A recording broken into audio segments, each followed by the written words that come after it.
Welcome back dito sa channel natin. Andito tayo ngayon sa Binondo area sa Maynila. Magbibigay tayo ng latest updates sa iba't ibang mga developments na ginagawa dito, katulad na lang ng bagong tourist attraction, ang Binondo Canal Bridge at Pagoda Temple Project.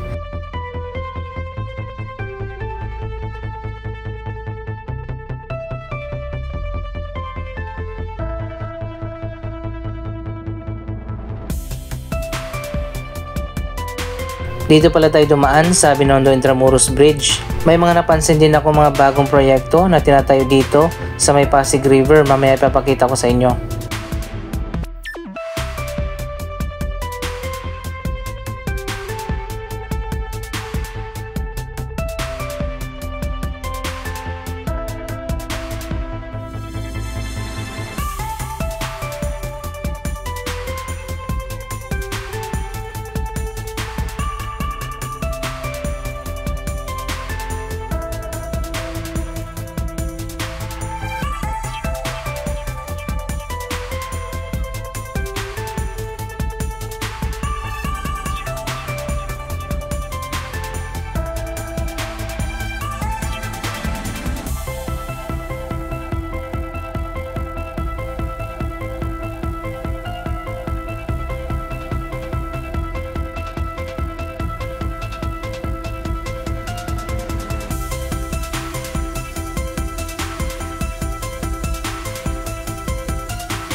Patuloy na nga ang progress at pagtatayo ng iba't ibang mga bagong proyekto sa Binondo Chinatown area sa Maynila. Dito pa lang sa Riverside makikita naman natin may mga bago ng mga residential condominium at office building ang tinatayo ngayon.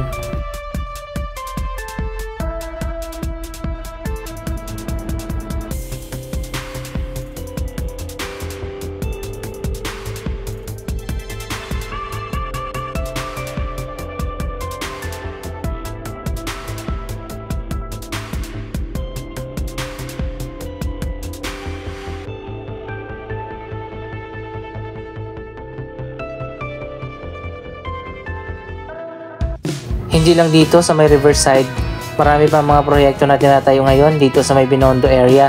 Mamaya dadaanan natin ang mga yan.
Meron lang akong ipapakita sa inyo. Ayan, makikita nyo naman.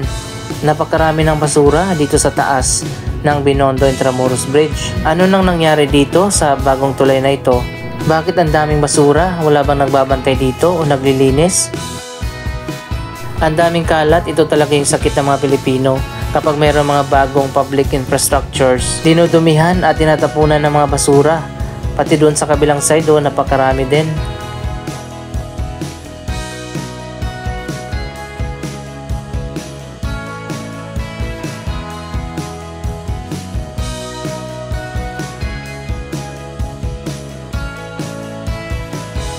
Nasabi ko kanina, merong ginagawa dito sa gilid ng Pasig River. Binabaklas yung gilid at parang may gagawin na bagong proyekto.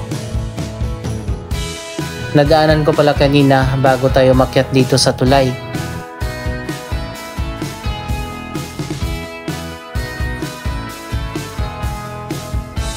Siguro magtatayo dito ng bagong esplanade na naman.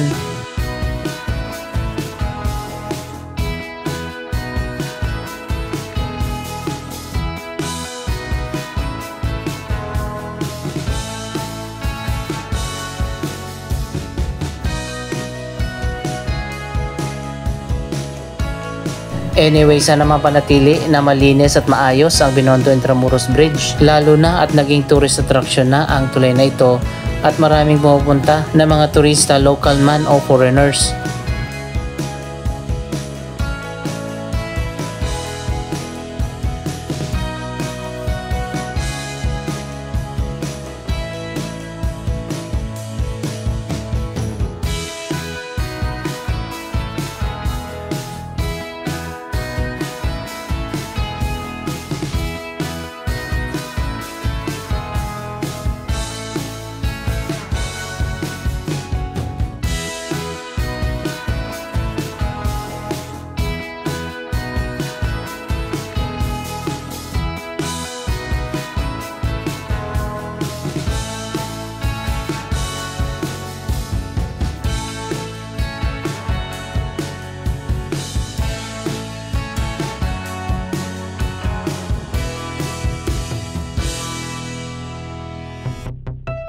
May bago pa tayong abangan na proyekto dyan sa may Intramuros. Babalikan natin yan sa mga susunod na linggo at alamin natin kung anong proyekto ang itatayo dyan.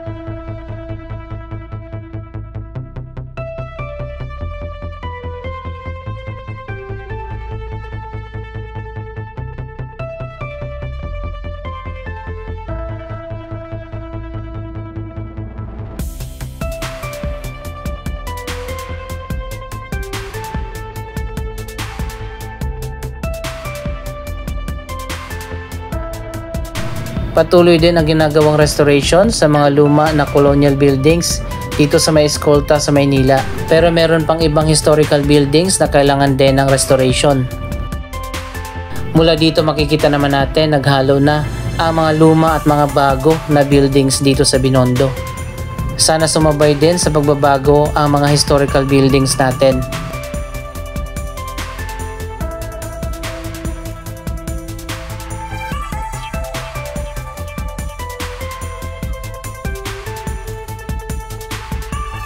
Andito na tayo sa may Plaza Yuchengco na nasa gilid ng Pasig River.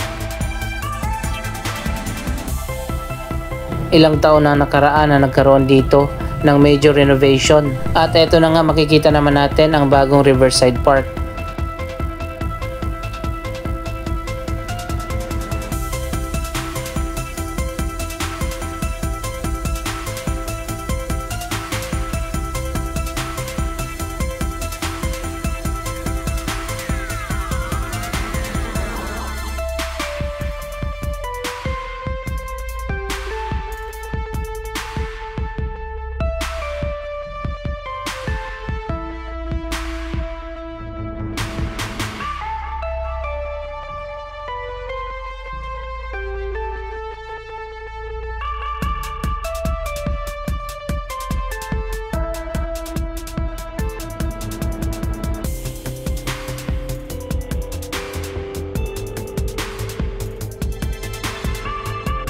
Yung Esplanade pala na nasa likod ng Manila Central Post Office. Natapos na yon pero giniba na naman at mukhang babaguhin ang disenyo.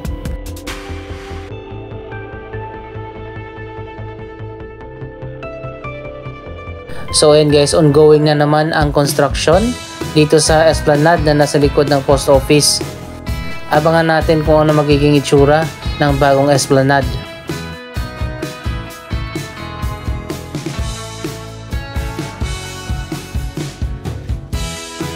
Dalawa yan meron pang isa doon sa kabila na Esplanade din na medyo maliit.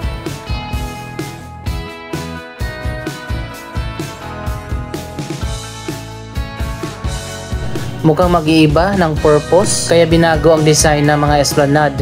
Abangan na lang natin kapag natapos ang mga proyektong yan.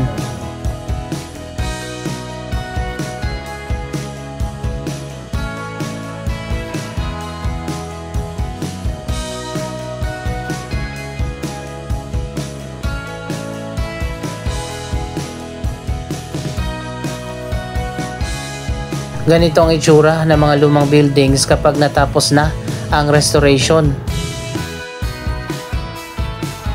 Anyway, nandito na nga tayo sa bagong tourist attraction na ginagawa ngayon dito sa Binondo, ang bagong Canal Bridge at Pagoda Temple Project.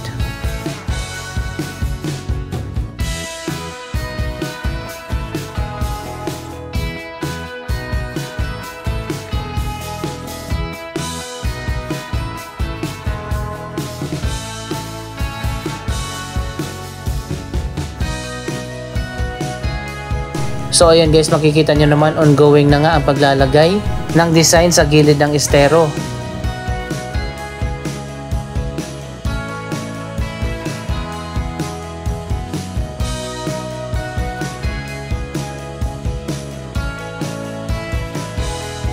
Mahaba na pala yung nagawa nila, halos matapos na yung kabila. Pero dito sa side na to, sisimulan pa lang.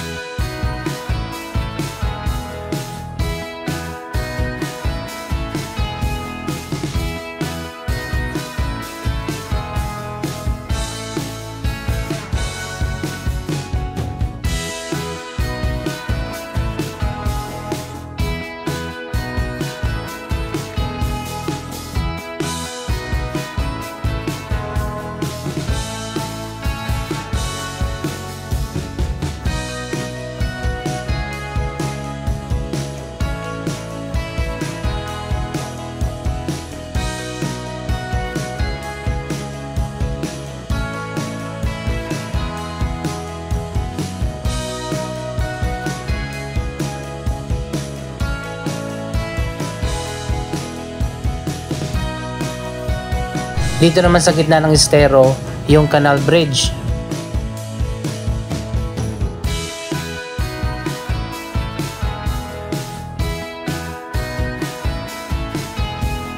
Ang ganda na pala ng bagong tourist attraction na ginagawa ngayon dito sa Binondo.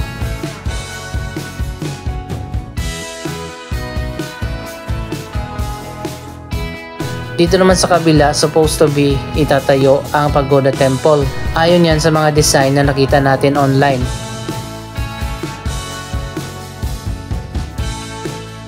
At dito sa kabila, ganun din ang gagawin. Lalagyan din ng design ng magkabilang side ng estero.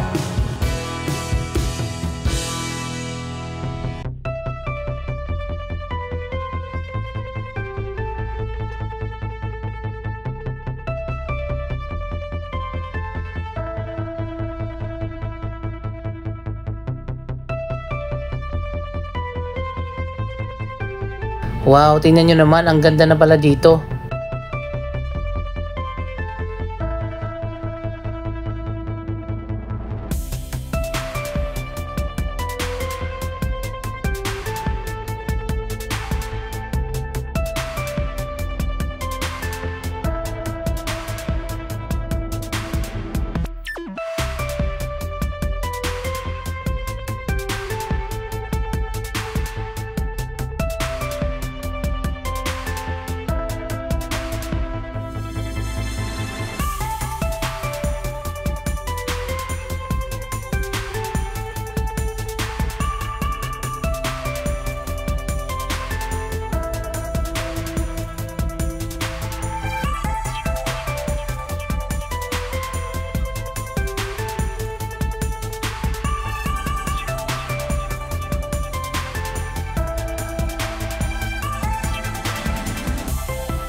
At dito naman sa kabilang dulo ng estero, nakalagay na ang pumping station.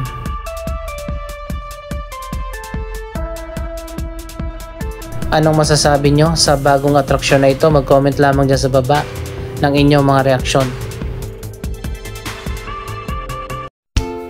Maraming salamat sa inyong panonood. Don't forget to like, share, comment, at subscribe. Thank you for watching!